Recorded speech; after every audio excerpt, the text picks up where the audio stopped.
Welcome to the Brownload, boys. How are you? All right? Very good. How are you? Yeah, good. Satch, you okay? Yeah, I'm all right, mate. I'm all right. I'm just a bit disorientated because we're back on this again. Yeah, we're back online, but it is my fault because I'm not at home, and normally you'd come over to my home. But guess where I am right now? Go on.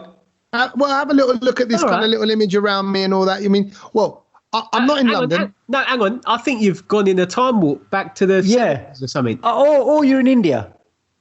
Why do you say that?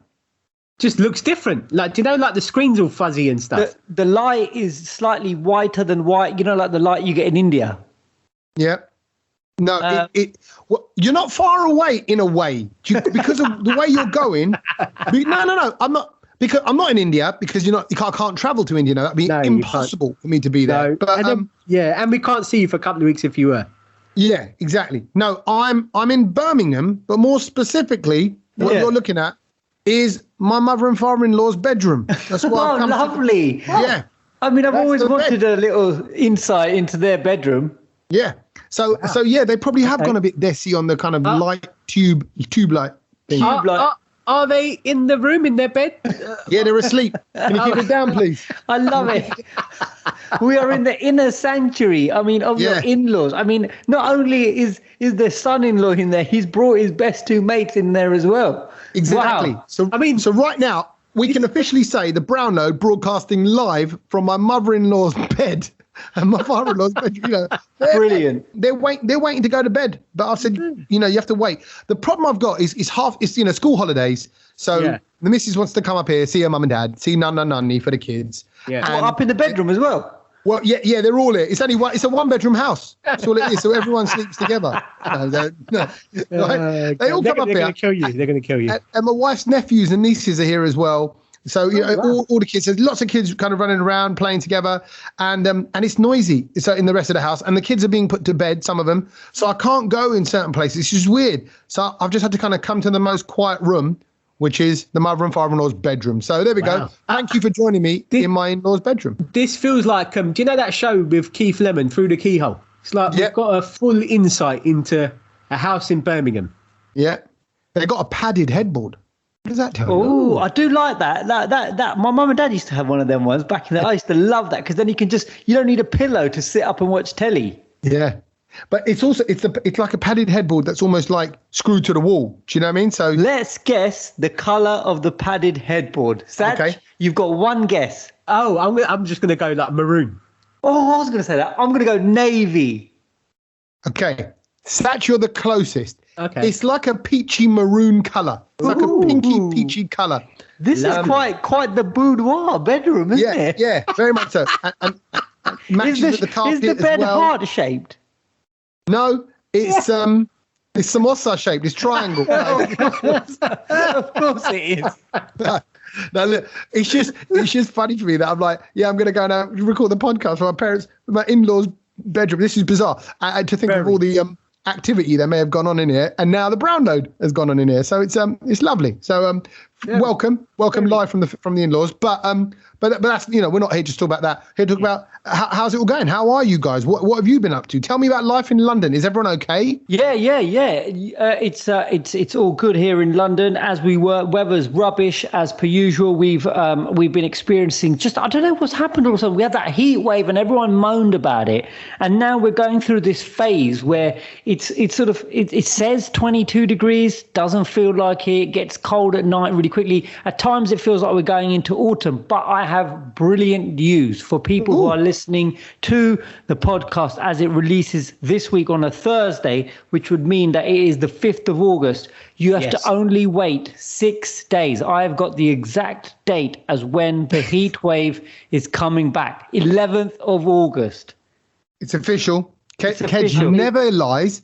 He never gets the weather wrong. No. If you've been listening to this podcast from day one, you'll know he is 100% accurate. So I'm glad I bought a waterproof Mac this week. I'm glad I've got that ready for the 11th of August.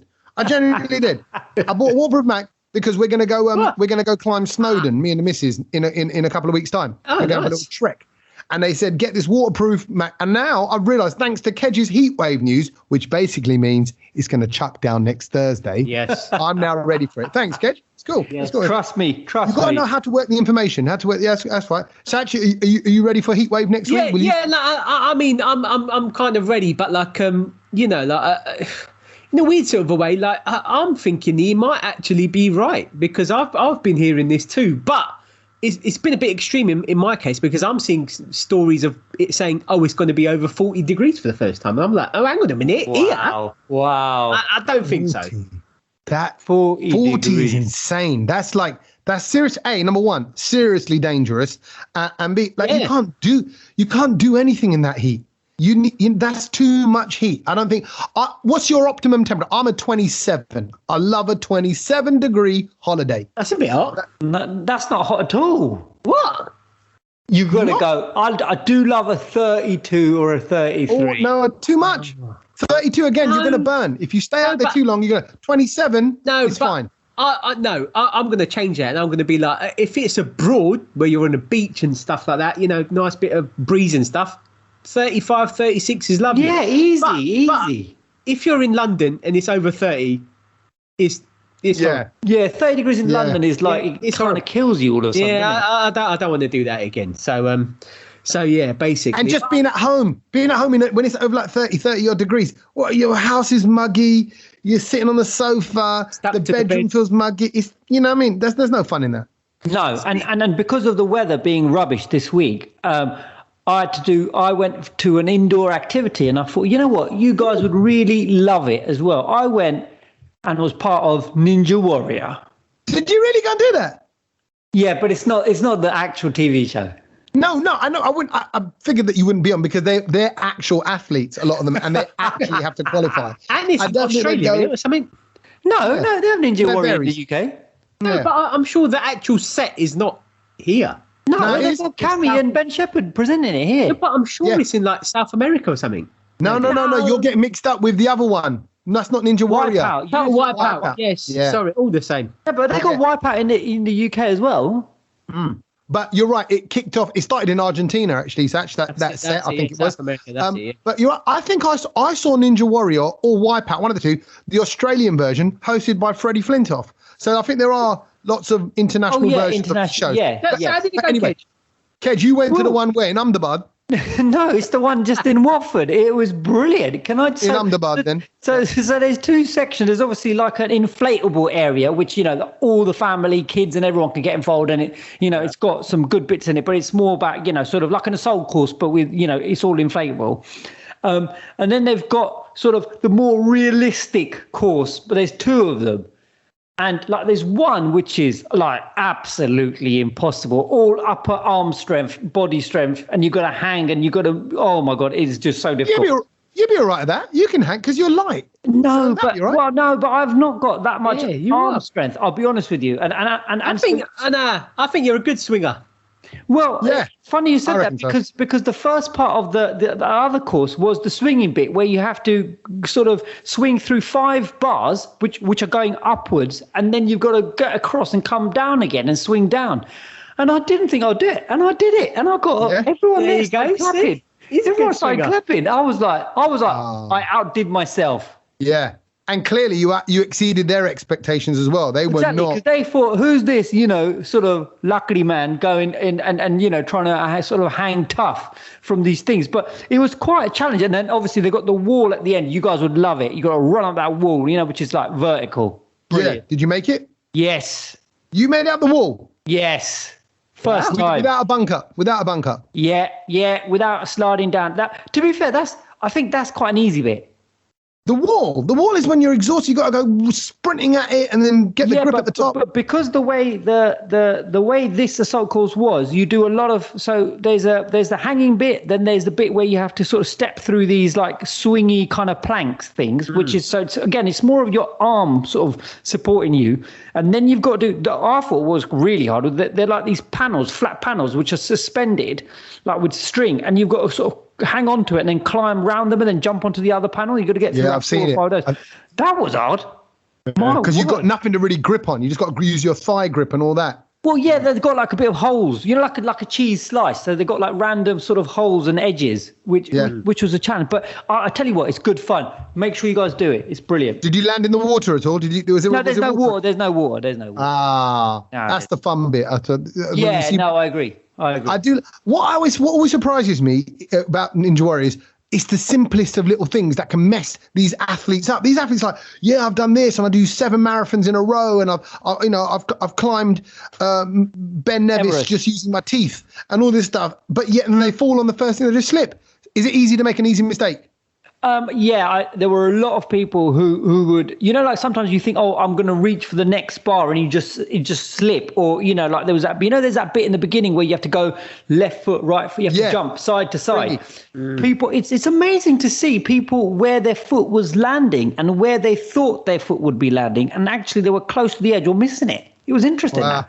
There you go. All right, so it's a Ninja Warriors available for booking. Well done, Kedge. Kedge is clearly on a plug. Satch, is this where you mentioned KFC or McDonald's? No. I don't want to plug anything, but I do want to kind of share one story that happened to me this week, and it was actually yesterday. So on the Monday, so the beginning of this week, and it was the fact that I had to go and get a jab done, but it wasn't a COVID. Another one, because I've had COVID jabs. It's actually because I'm going away at the end of the month. I'm going away for work.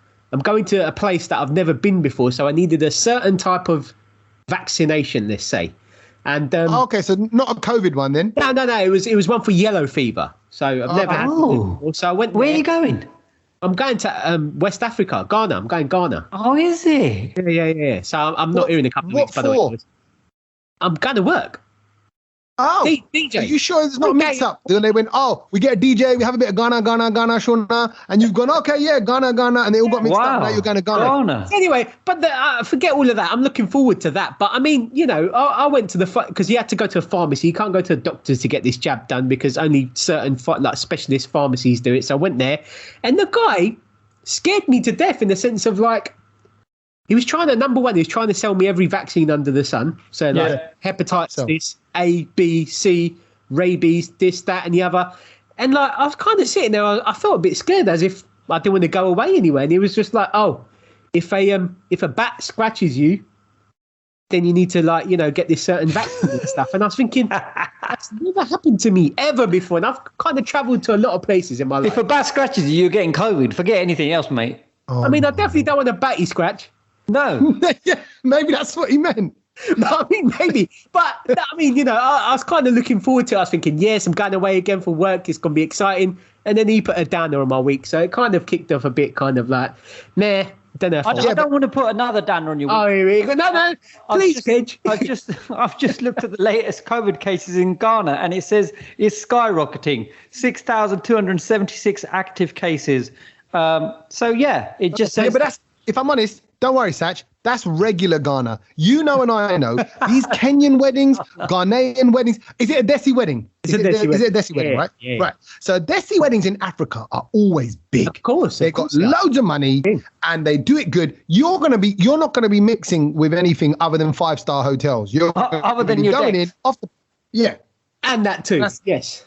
Yeah, exactly. So you'll go straight in. And I think it'd be a wicked jolly. You're going to have a great time. And I'm glad, Tommy, that you're on the call because, one person had to bring it the negative way. And I need you to be there to give it the positive spin.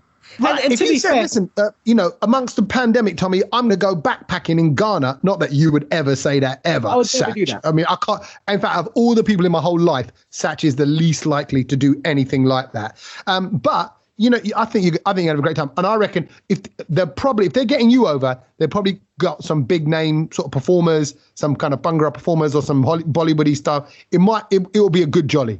It's going to be. I miss that, man. I miss weddings like that. Oh. So Satch, does that mean have you downloaded the NHS app and then got your COVID passport sorted? Yeah. What's this guy? Look at his grass. Look at this. He's trying to set you up. No, listen. You can tell by his tone. He's not. No, that's out of order. Because he's not trying to check on your well-being. He's doing that tone that people do when they. There's no tone. It is the tone. I know the tone. I'm married. Because I've had to just do it. I just had to do it because I'm going to a test event on Sunday. Oh. And where they're trialing out the COVID passports. I've had that thing for a while. I downloaded that as soon as I had my second one. Like, Oh, really? It's on my phone. Yeah. So, but it's weird though, isn't it? Like, I just want to explain though, because obviously you got to sort of go through, like enter your name and your birthday and all of this kind of thing, and it finds your records, and it obviously does find it. But then to prove who you are, you have to take a photo of your passport or your driving license. That's right. And then there's a video bit where they. They give you 4 numbers and you have to film yourself saying 4 numbers.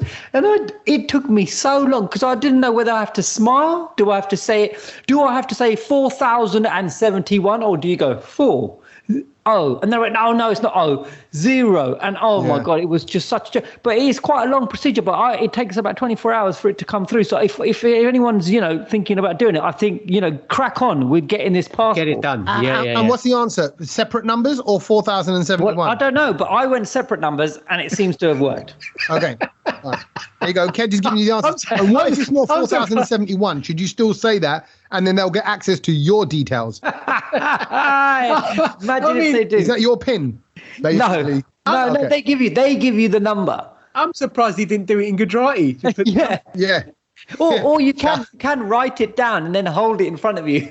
There is an option for that as well.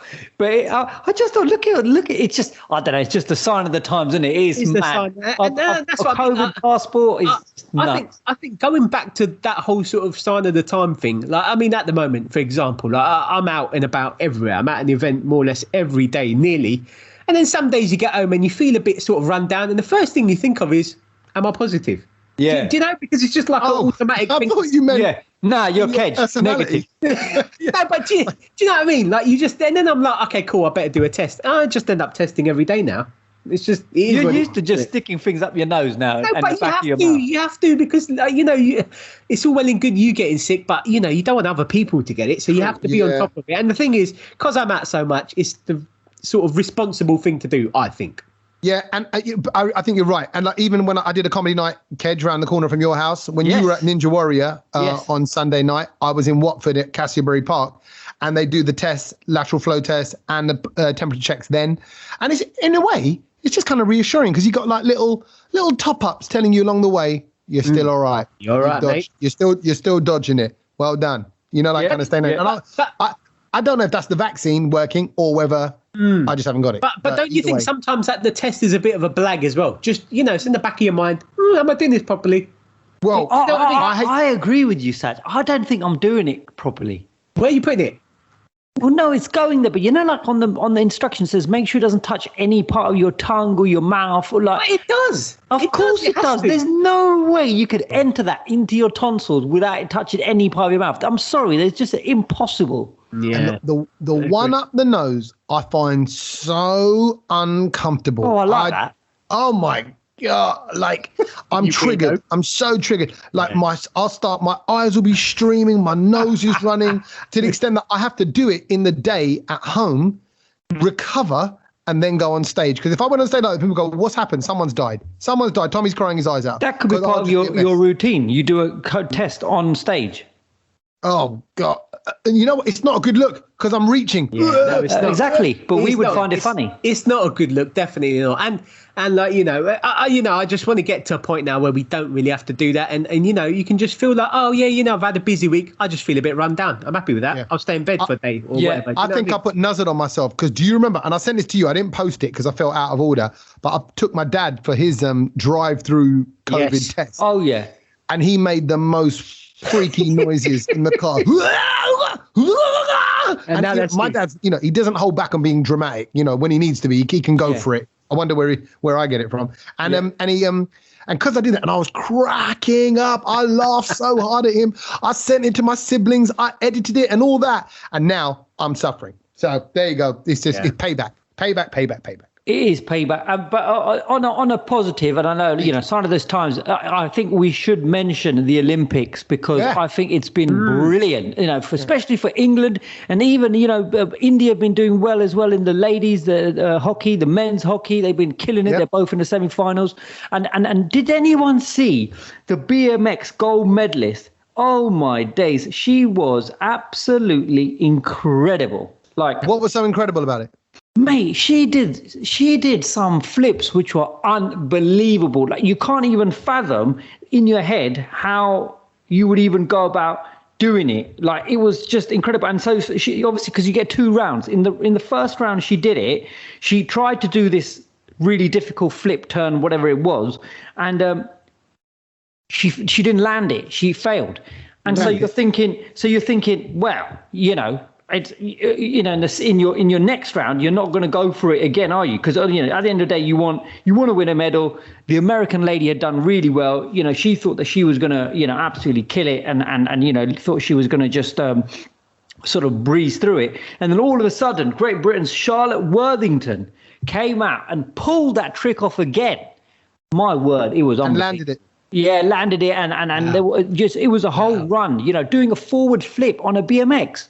Like, I mean, I thought I was skillful when I used to stand up on the bar. Oh, could you do that? Yeah, I could do that, but I mean, most people could do that. Yeah. Did you have the pad? Do you not have the pads over the bar though? Yeah, I had to have the pad. Yeah. I had to have the pad after bar. I fell on it without the pad many a time. Yeah, you got stud nuts. Did you have stud nuts to give your mate a crossy? Fully stud nuts, spokes. Did you have the frosty spoke things on it? Frosty spokes, the frosty reflectors. And then the ultimate trick was you'd get a can of Coke, empty one. You know what you do, don't you? Shove it in the brake. Right over it, goes around the back. Sounds like a motorbike. Well, so anyway, back to the Olympics. I mean, and I'm still struggling this time because with what? Just generally watching it. Like, I'm a really big fan of the Olympics. I love it, but this whole timing situation's not helping me because it starts in the middle of the night. Yeah, which is weird. And then, like, for example, the other day I watched I think it was the women's 100-meter finals, and it was on at like 2 p.m. in the afternoon. I'm like, this just don't feel the same. Like, I'm that race needs to happen at 8 p.m.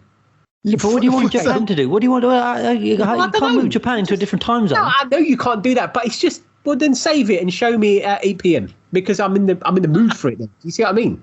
Why can't you have a 2 p.m. final? Sports Day was always 2 p.m. in the afternoon. Yeah, but that's different. I think, I don't know. Like, but to be fair, I did see the 100-meter women's final, and that was amazing. Jamaica came 1, 2, and 3, so they got gold. Wow. And I watched the 200 today as well. Final. The lady who won the lady who won the gold. Say? You know why these countries do so well at certain things like running and all that? It's because Kedge, I'm sure you must know some stat about this. Apparently, it's running barefoot. If you run barefoot, you're building up the muscles in your feet beyond. So the more the world develops and all these fancy trainers come and all that, we're going to get more and more rubbish. It's the countries that are still keeping it quite raw and basic. So I've got hope for India. Well, no, I don't think India are really going for the track and, the track events. I don't Not now. I'm saying the next 10, 15 years, it's going to happen. They should be killing it. They've got the biggest pool of people. Well, the second biggest pool of people in the world. Like, why have they not got? I just don't think the infrastructure for the athletics is there yet. Do you know what I mean? That's why, like, hockey obviously is a national sport. Every country's different, isn't it? Yeah, exactly. They are good at the hockey. But back to racing, the 200-meter women's final. The lady who won the 100-meter won the 200, so she's won a double gold. And I thought, that is amazing. Yeah, but that's normally what happens, isn't it? Normally. Yeah, no, but she was like the Usain Bolt for the women's, basically, from Jamaica. She was miles in front of the rest of them, and I thought, good on you. But it's a different. I know you're going to say it's the same thing, but it's a different kind of discipline having to do 200 versus 100 because 100, the breathing is different, the pacing is different. Yeah. So fair play on her. She's proved herself to be a great by going, I'll smash both because I'm just able. I have the ability. Good on her. And big up Jamaica. There you go. Well, first, second, and third. How proud. You're a tiny little island. You got like 25 people max. That's your population. And yet you're smashing it across the globe. I'm going to do this. I'm going to liken Jamaicans to Punjabi. Oh, here they're we known. go. You know where they go, they're known. Do you know what I mean? Jamaicans leave a mark. Punjabans leave a mark. Punjabi people, you know about it. They have a good time. They're loud. They're leery. Jamaicans are a bit like that.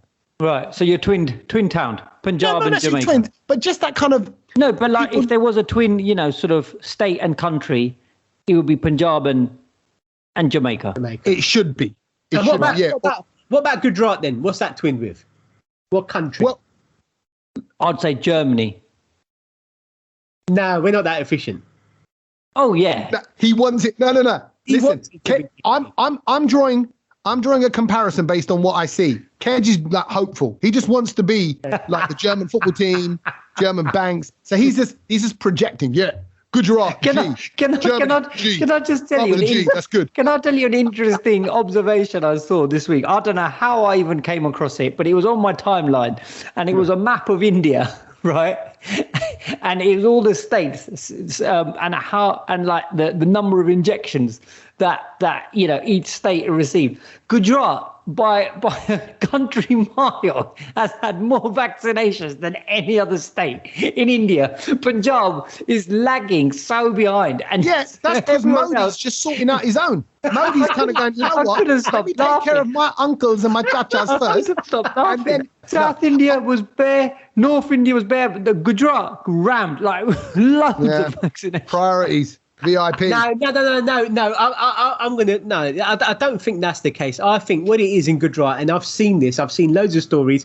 They're just giving out fake vaccines over there. It is a thing. It's in the news. Yeah, there are a lot of fake vaccines. There's a lot of fake vaccines, which I think is wrong. That shouldn't be happening. So maybe half of those numbers are probably fake anyway. Maybe. But you were bigging up Jamaica. I need to big up Scotland. Another small place, another small country, but is now leading the way. And the Scottish government is urging to lead the way by introducing 4-day working weeks. Oh, as almost 9 out of 10 employees are supporting this idea. Of course they would. Well, maybe not, but I think what they're saying is that 87% of this massive poll, they said 87% of people favoured a 4-day working week. Of course they would. And they want to pilot it at the moment. You still get the same salary, maybe slightly longer working days. And I was like, I don't know, though. You get a longer working day, though. It would be much longer. What? How much is much longer? Well, you're going to have to fit in another 8 hours work, probably, haven't you? So 2, 4, 6, 8, and by another 2 hours each day, I would have thought. A 10-hour day is what you're saying. So it becomes 10 hour days. Yeah. That's not bad. I think there's a lot of people that rather do that. And I think some people would rather work from like 7 a.m. till 4 p.m. or whatever, or whatever it works to get their 10 hours in. Yeah, 7 to 5. Yeah, I don't mind that. Oh, I don't know. And I think I'm looking at it from a point of view of, because obviously I work mostly weekends. This just means I'm going to have another working day. Really? Yeah, because it's now a 3-day weekend, isn't it? Oh, so you get another DJ day? Yeah. And That's not bad though, Satch. I'm not sure if I want to do that though. I thought the most interesting stat that came out of this poll was that 52% of the people were unhappy with the amount of free time that they currently have. Yeah, but I tell you why that is. Because we don't know what to do with it. This is the problem. Again, firstly, by the way, I want to just quickly say, I've heard so many people say recently, more recently than ever, how beautiful Scotland is, right?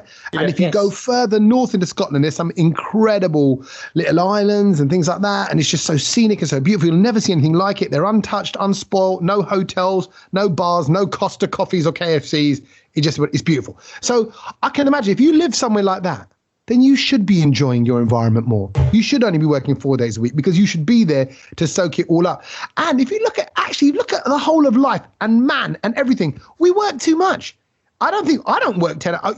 I work whatever hours are going. Do you know what I mean? So if you get up, you need to send emails and do stuff, it does it. Yeah. Look, here we are. It's now 10 to 9 at night. We're recording the podcast. Of course. I've got to do some preparation. Tomorrow's India versus England. The test series starts. I've got to prep for that. Get ready and just find out what's going on. So I think actually it's probably better to go, actually, from now on, Friday is the weekend. Official. Yeah, I'm with you, Tommy. Like 100%, because I'm just thinking of it for me. When I'm actually out doing events, I'm working more or less the whole day. Would you like to have Friday as the day off or Monday? Monday. I'd like Monday off.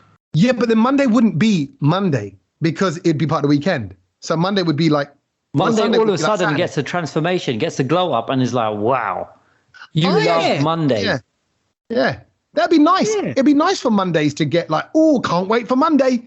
I'm going there for the day. Monday's had a lot of bad press. Yeah, it's had a lot of bad press. History. Yeah. So yeah, it's bad time. I'm all for that. So if hold on a minute, this is not a UK wide thing. It's just a Scottish thing, right, Kedge? Well, yeah, the Scottish people are looking to, they look like they want to lead the way in this experiment first. I love it. I mean, I mean, and it's all thanks to COVID. You know, a lot of people say, you know, it's all been negative, but actually there's been quite a few positives coming out of it. And obviously this is another one. You know, people thinking actually we can work from home. Maybe we don't need to work as many days. Good. Well done to Scotland for coming up with that. And well done, I've got to also say, to a biscuit company. And this is probably, I would say, the invention of the week. Oh. Right? A Scottish biscuit? No, it's not a Scottish biscuit. Oh, you just do general big up. Big up Scotland for 4-day weeks. Big up biscuits. Big up biscuits, but in particular Morrison's, who have come up with a new biscuit. And you can't come up with a new biscuit. Like someone once said to me in radio, they said, every good idea has been done. All you can do is reinvent them in your own way, right? Or so biscuits have been done. Yeah. Well, this one is okay, you're right. It's not a new biscuit. It's a combo biscuit. Ooh, hybrid. Nice. That's hybrid. All right. That counts as new. Yeah, go on. So Morrison's have released the bourbon biscuit. Okay. But replace the chocolate cream with the classic custard cream filling. Yeah. Ooh, I'll have some of that. Really? Look at Satch's face. It's lit up. Yeah, because that's like, I'm just trying to think of the flavours. Because, I mean, the inside of a custard cream is lovely. It's like beautiful. It's the best bit. And I do think the biscuit in a bourbon is nice. So, like, you know, it's going to be a nice little combo, I think. I've said it before. I'll say it again. Bourbons are my favourite biscuit, right? So they're good. Right. And I think I was with you guys when we bought giant bourbons. You know, like every now and then they sell them massive. It's about the size of like a Kit Kat. It's exactly the same format of a biscuit, but just larger. It looks like it's been in Honey, I Shrunk the Kids, but, you know, been made bigger. Anyway, so I used to, as a kid, have a pack of bourbons and have a pack of custard creams, eat one of the bits of the bourbon off on one side, and join the custard cream bit off together. So I was unofficially making bootleg. What would these be called? A bourbon and custard together. That's a busted cream. That's what it's called, right? I would have these busted creams all the time as a kid. They're actually known as bourbon creams. Nah, I think you have to join bourbon and custard together. I agree. I like Tommy's name. Bastard creams. I tell you, my Tommy, I really like the bastard creams. A good bastard creams like here. What's what there? A cup of tea. They would. Anyway, I'm all for that. But actually, that's quite a logical combo, I suppose. There's I thought you were going to say some sort of funky combo. I thought you were going to say it's going to go orange in the middle, like everything's going orange. Oh, during no, I don't like that. I think the whole orange thing's like done now. Like if you're just chucking orange into it, forget about it. But there's one thing that I saw this week, and it's food related. It's not really biscuits, but I thought we all like chips. Who don't like chips? Yeah. And it was the world's most expensive French fries. And it's official as of the beginning of this month. It is a whopping $200 per plate. Oh, my. And you can get them from this sort of restaurant in New York City. And basically, they're made out of potatoes. Yeah, made out of potatoes, chipper-beck potatoes. Apparently, they're meant to be really good. Blanched in vinegar and champagne and fried in goose fat. I can't eat that. I can't eat that. All right. We'll that. But they're fluffy on the inside and they're crispy on the outside. And then they sprinkle it with edible gold and truffle salt. Yeah, you see, they always do that. And then they go, oh, it's the most expensive burger. Oh, why is it? Because it's served on a diamond plate that you get to keep. Oh, well, then it's not not the burger, is it? And that's a Guinness World Record. And even in that same place, that same restaurant, it's called Serendipity 3 is the name of the restaurant. And they've also got the world's most expensive burger at $300. And they've got the world's most expensive ice cream sundae, which is $1,000. Okay, let me just combine up your stories then, right, in that way, and go, so have you heard of weird food combinations with fries, like the things that people are now doing? They're having like fries dipped in milkshake. You seen that? Oh, no. Because it's effectively salty and sweet. Everybody now is going crazy for combinations of combining salty with sweet. And I don't know what the equivalent would be in desi food. I don't really do that. I don't do salty sweet, but people say like fries in milkshake, salty hot chips with the cold. People have like fries with honey. Have you seen fries with honey poured over it? No, but it's funny you said that about fries and honey, because I went to Yo Sushi. Yeah. And I had, have you had the fries there?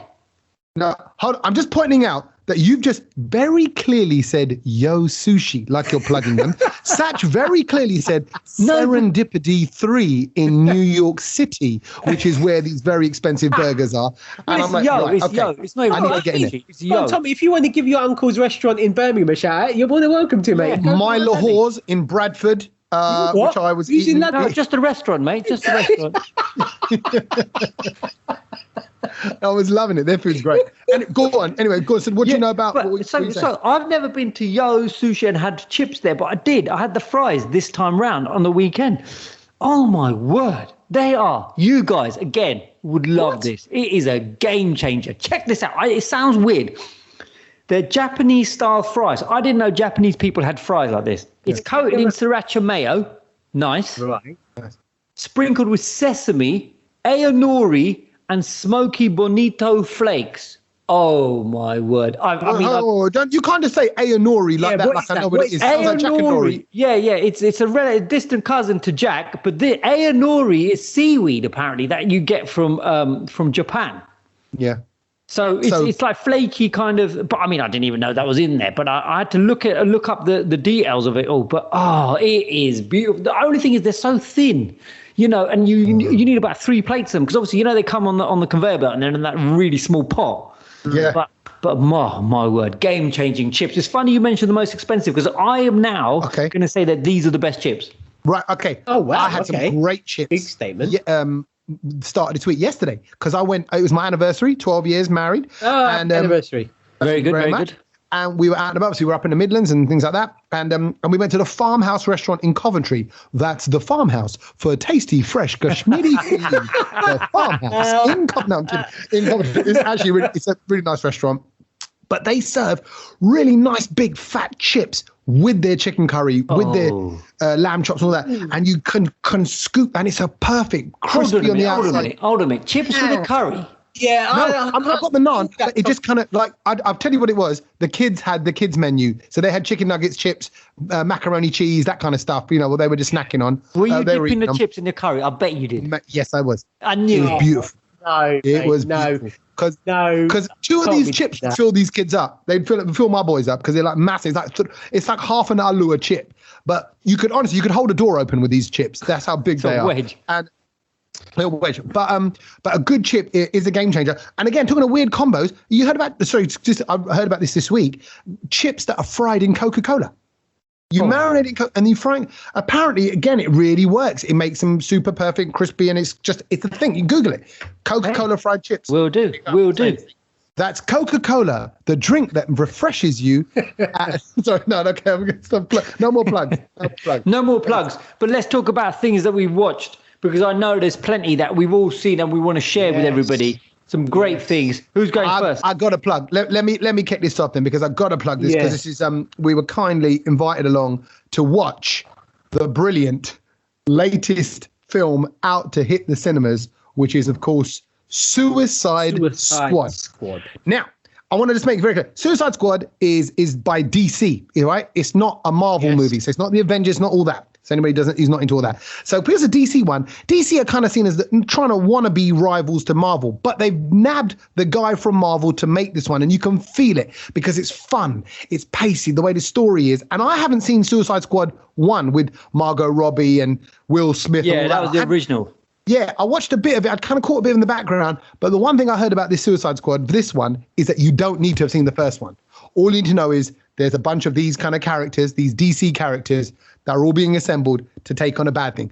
And let me tell you something, boys. You're going to love this film. It is funny. The music is wicked. The action is off the hook, right? Yeah, and yeah. It's silly. It's silly enough. Like it's joking. It's taking the mick out of itself. It's not trying to be like, I mean, the baddie in this film is a giant starfish. And I've heard about that. Yeah. And they make jokes in the film about what starfish is code for. Like what slang for. Do you know what starfish is slang for? No, go on. No. Oh, you never heard about what that is a reference some sort of drugs? No. I don't know. Your bum hole. It's your bum hole. It's your starfish. That is honestly. What? Yeah. You've never heard that? No, I've never heard that. Oh yeah, you heard about Tracy? She's going to bleach her starfish like that. Okay, you've just taken it somewhere else. You've just taken it completely somewhere else. Yeah. I think you boys are very naive because even in the film, the character goes, Tracy. No, there's no one called Tracy. No one's having their starfish bleached. But in the film, they kind of say, oh, all right, we're being attacked by a giant starfish. And one of the characters, played by John Cena, he's actually got a very funny, brilliant role in it. And he kind of goes, should we point out here that starfish and is a street term or whatever, a rude term for butthole? And they all look at him and go, no, it's got nothing to do with this whatsoever. But he mentioned it because I was thinking it. And then they mentioned it. So it's funny. It's taking a mick out of itself, taking a mick out of superhero movies. Right. It's brilliant. Honestly, it's really brilliant. And please go and see it in the cinema. It does look good. It does look good. Because it's big. You'll just be you will be entertained. I want to go watch that. Can I say, a lot more gruesome than Marvel movies. Like one guy gets his head sliced by something really sharp and the top of his head just slides off his face. Lovely. Do you know what I mean? So you wouldn't see that in a Marvel movie. But it is, honestly, Wham Bam, Suicide Squad, wicked film.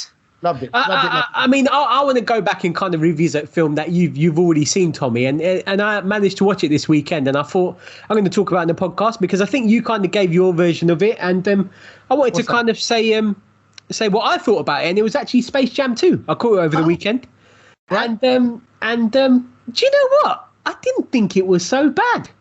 It's got a lot of bad press. Because it's got a lot of bad press. I saw LeBron James got cussed online. Basically. Yeah. I was going to say, you tweeted him and said, "You're right, LeBron." No, I haven't tweeted him, but I just thought it's really not that bad. Like it's a good. I watched it on a Sunday afternoon. It is a good Sunday afternoon. I was going to say, so maybe it's a Sunday afternoon. It done the job that I needed it to do. If you know what time did you wake up afterwards? No, I was awake. Like I slapped it on at about sort of 4 o'clock. It finished at 6, and I was like, do you know what? I'm happy with that at this time of day. It's a good film. Yeah, cool. And you know what? The message of it is quite simple and wholesome, and you know, brothers and just very. It's basically LeBron connecting with his son again and understanding that that relationship and rescuing him and the characters. But I got to be honest, I was too old for Space Jam 1 when it came out, and for this one as well, it's more for the kids. Yeah, I see how much the kids love it. And that's one thing I got to say. I think it just connects with the youth. That's what I thought was really good about it. Like in the sense of, like if I was just going in blindly to watch it, and it was something to entertain me, I was just like, I'm not sure. But I think if you're a sort of young teenager watching that, you'd be like, yeah, cool. That's a pretty cool film. Yeah, and good effects, good little story, exactly. And it's LeBron. LeBron's cool. Yeah, LeBron's cool, definitely. And another little thing that I did watch this week as well is the new sort of part of the the Grand Tour series, and they've got another episode out. It's like a one-off special, and it's called Lockdown. And obviously they're in Scotland, so as Loch Ness. Lockdown. And it's all shot. It's all shot in Scotland. And again, a really good watch. If you like Top Gear and you like what they get up to, it's an hour and a half. It's definitely worth a watch. Satch, I'm going to go and watch it tonight. Now that you just said that, because after you recommended The Farm to me, I love The Farm so much. I think about it all the time. And I tell you what I think about. No, I'll tell you what, let me just quickly think back to this farm, because you reap what you sow, things take time, and people should take a little a lesson out of that in anything they're doing. If like us, you're working for yourselves, you're building things up, you're building up companies, you're building up your business. I met Gina today, who works in a cafe here in Sutton Coldfield, and she's just taking it on with her sister. They're 1 month in. And actually the workers in that cafe, by the way, who all said we're going to listen to the podcast because they saw me with it on my screen, and you think they're just starting out, they're starting a business. It's a graft, and farming will teach you that. Actually, you got to sow your seed, nurture your seed, wait for it, and then reap the reward. So it teaches you so many life lessons. I love The Farm. So I'm going to watch Grand Tour though tonight. Lockdown. Very good. It's good in a weird sort of way. It was good to see the three guys back there, because I've just watched The Farm, and it was just been Clarkson the whole time. It was good to see May and Hammond back, and just getting up to what they usually get up to, stupidness. Kid, what do you think, Hedge? Lovely. Well, my one was it's the big blockbuster that's hit Amazon Prime. It's called The Tomorrow War, starring Chris Pratt. I think it's brilliant. I think it's absolutely brilliant. It follows a mix of present day soldiers and civilians. They're sent into the future to fight this alien army. The aliens are really terrifying, almost Predator-like. It's a brilliant. It's a 2-hour movie. Get the popcorn out. I think it's brilliant. I never get the time traveling movies, because you can always just break the whole point of it by kind of going, we'll just go back further and stop anything from happening. Oh, no, listen, you're going forward. You're going forward because they've already seen. In this film, they come back to tell them, hey, we come back from the future and this is what's happened and everyone's, we're under attack. But that's what I mean. So they've come back from the future to say, actually, we are being attacked by aliens, so we need to send people into the future. It is very clever how it's based. Actually, there's some brilliant scenes and moments in there where obviously you get transported from your present day and age and what you look like into the future, but then everyone else has grown older. So therefore, you would then you could interact with your family who have got older, right? Without giving too much of the plot away. No. So really, it's in a way I could be the same age as my sons. Correct. Okay. Correct. I'd travel to the future for that. But if that's you what said, I mean. So hey, that's what I mean. It's quite interesting. But if you said, hey, come to the future, there's a war going on, I'm all right, mate. I'll just leave you here. No, you don't have a choice. You don't have a choice. There is again, I'm not going to reveal that, but there is a certain criteria and how they're picking people to go there. And if you are selected, you got to go. It don't matter if you can't run, you can't do anything. You got to go. Oh, wow. Okay. Normally, Kedge, you pick thinking people's films. You like a thinking movie in general, or series. Yeah. This doesn't sound like a thing. Is there more to this? That makes it a bit more spiritual. It's not spiritual, but there are some nice, heartfelt moments in it. Like I said, with when you meet your family. Okay, that's okay. I might give it a go for that. Oh, and one other thing I want to mention, just because you mentioned Amazon Prime, is the new He-Man. The He-Man's out on Netflix. The cartoon version. Yeah, but the new 2021 and Amazon and Netflix have plowed all this money into it. But I think you'll like it. I'll be honest. I watched it late last night, episode 1. Is the He-Man voice the same? Very similar. I did look up who plays Skeletor, and the person who plays Skeletor, the voice of it, is someone who I wouldn't expect. Oh, it's your guy from Star Wars. It's one of the guys from Star Wars who does a voice of Skeletor in it. Oh. Quickly Google it because you'll know who he is and what he plays on it. But basically what I want to say about this, and this is a massive spoiler that's sort of coming up. I'm going to spoil the series or the episode for you, but it's such a big spoiler that I think it forms part of the whole series. Do you mind me doing that? If you don't want to have a spoiler for He-Man the cartoon, okay? Crack on, mate. I ain't gonna watch it. He-Man and Skeletor die in episode 1. Oh, that's ruined it a little bit. No, it hasn't. That is ruined. It hasn't, because the whole series. But I don't want to watch He-Man if He-Man's not in it. Exactly, but the whole series is they're bringing in all the other characters. But then I hear He-Man comes back in some way. I don't know how.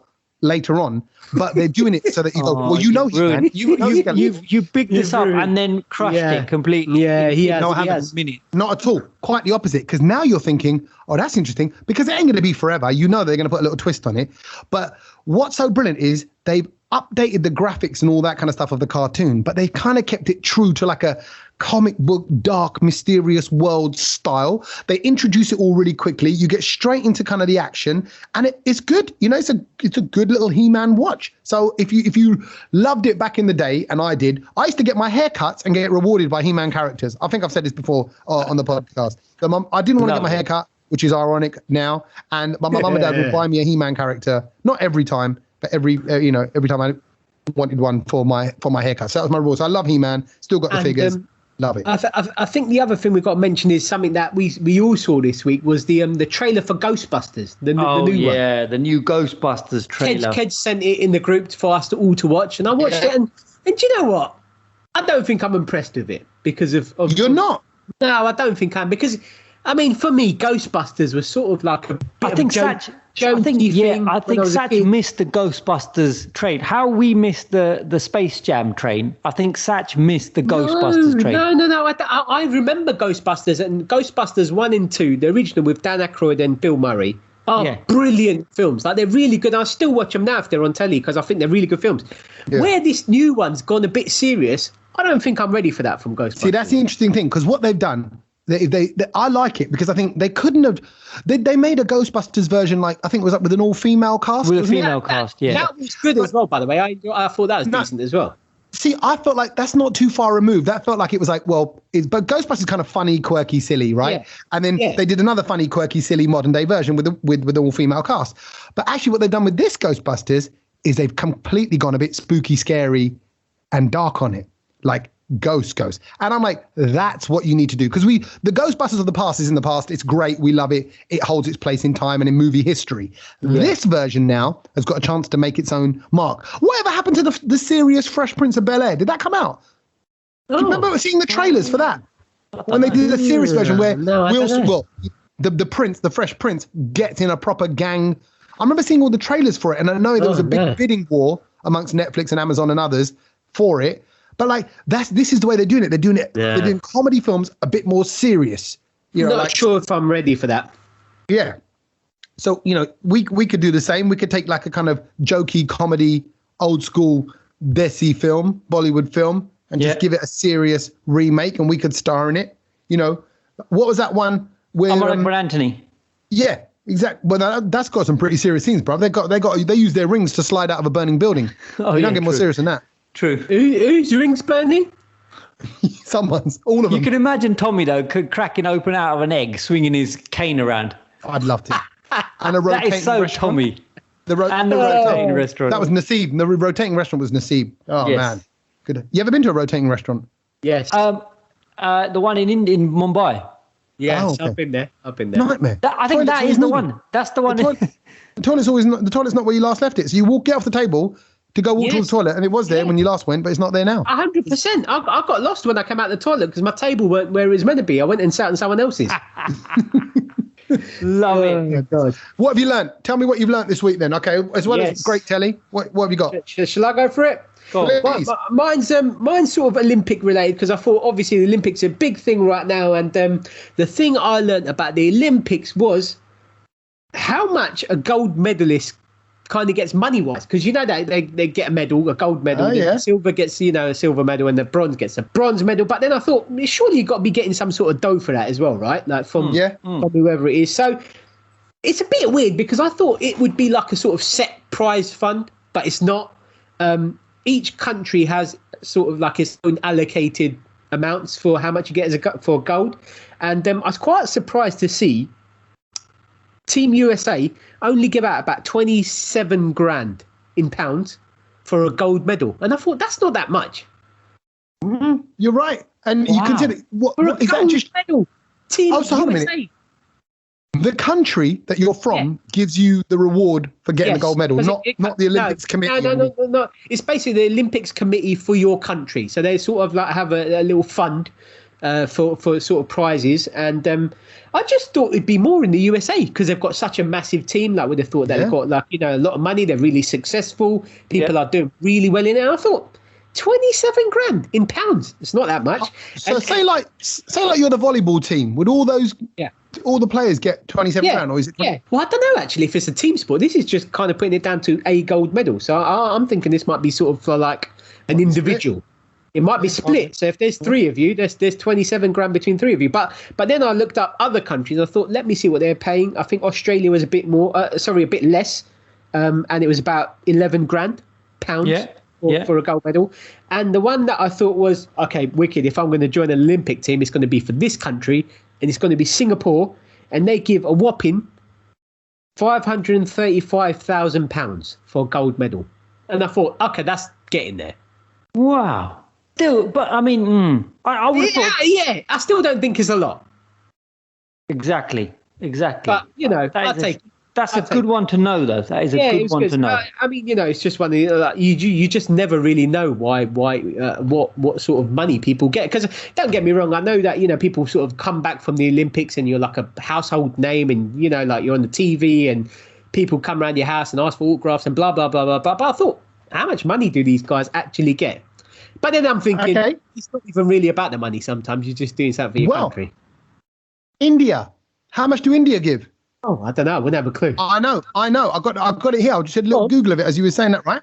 The Indian Olympic Association, the IOA, has set cash prizes of 75 lakhs or $100,000 for gold medalists, and 40 lakhs and 25 lakhs for silver and bronze, obviously, respectively. So India pay more for their gold than America. But actually, we love gold in India. They probably melt it down and make a chain out of it. Make some nice content.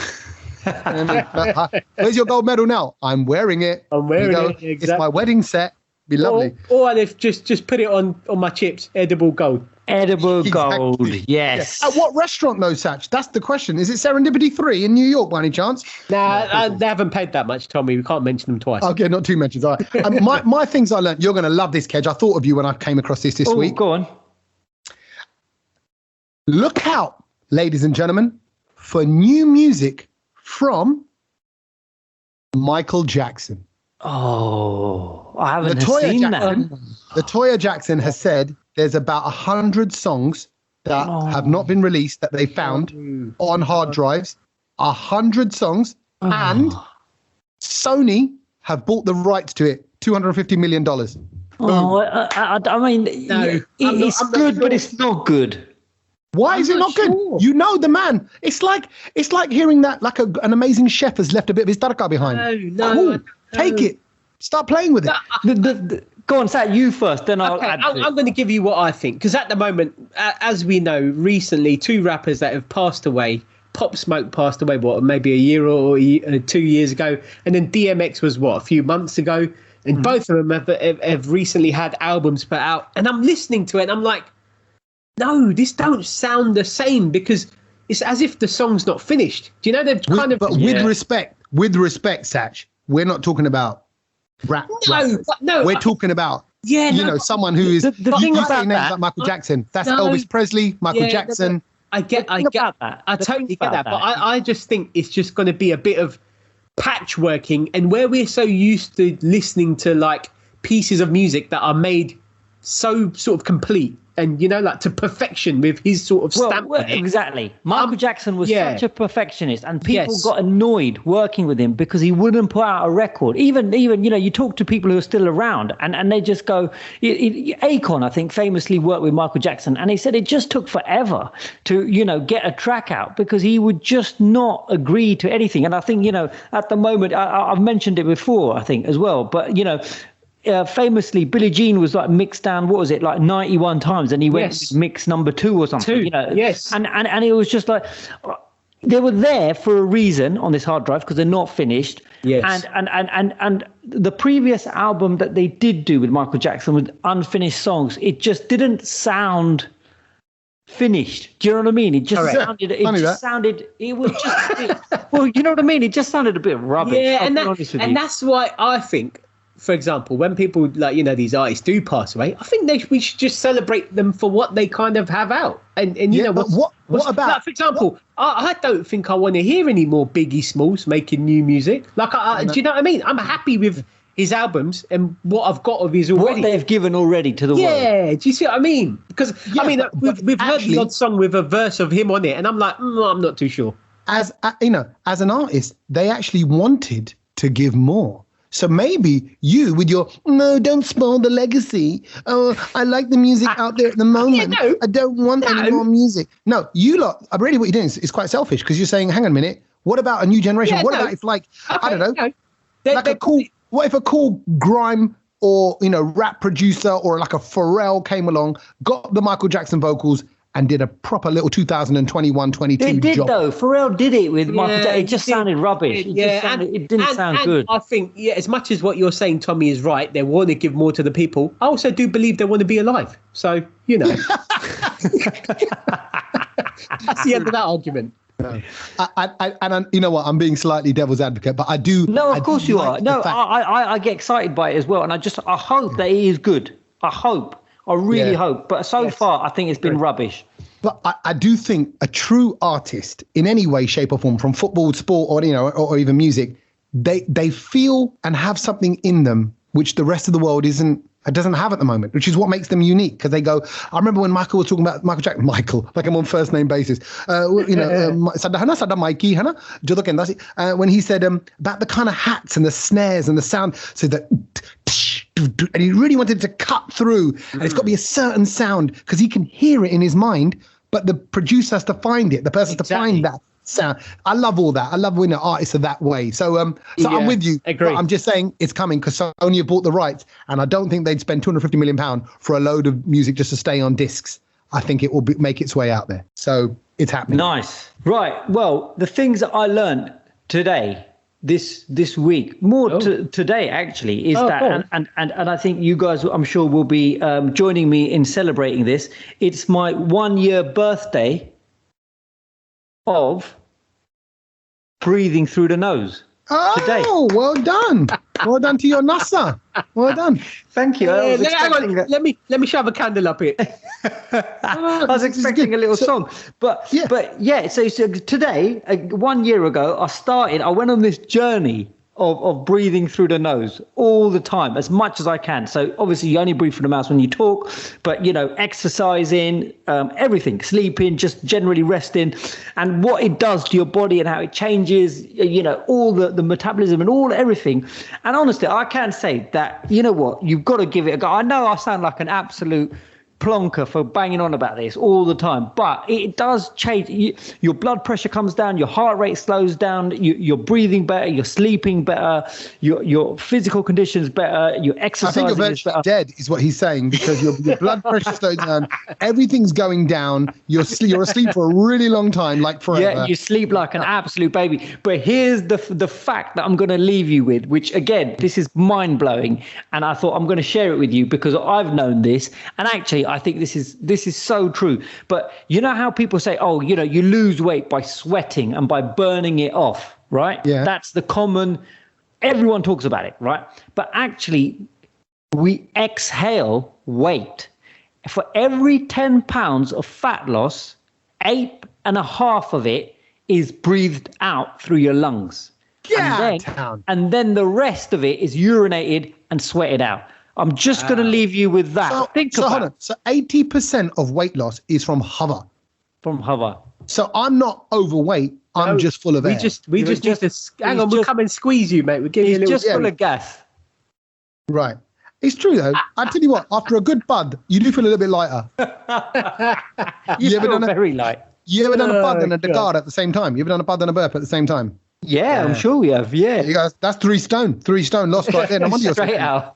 Yeah. No, very, very quickly to your point though, Kedge, and I've got to say, because since you've been banging on about it, I've been trying to sort of go down that path, and obviously I do yoga every day, and I've got to say, doing yoga in the mornings helps you when you go in the gym with your breathing, and I've noticed a big difference in when I go to the gym now, because you can actually keep up your breath, like you're more conscious of how you're breathing.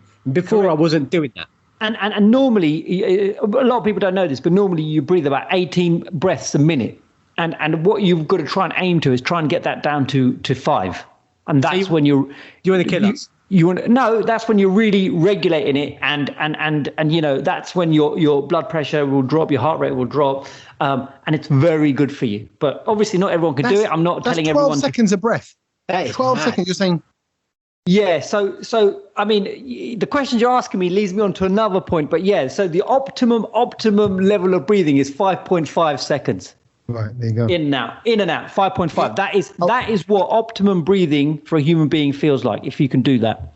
Well, hold on. If you're breathing every 5.5, that's more than 5 breaths a minute, whatever it is. No, not breathing like in for 5, out for 5. Oh, okay. Like that.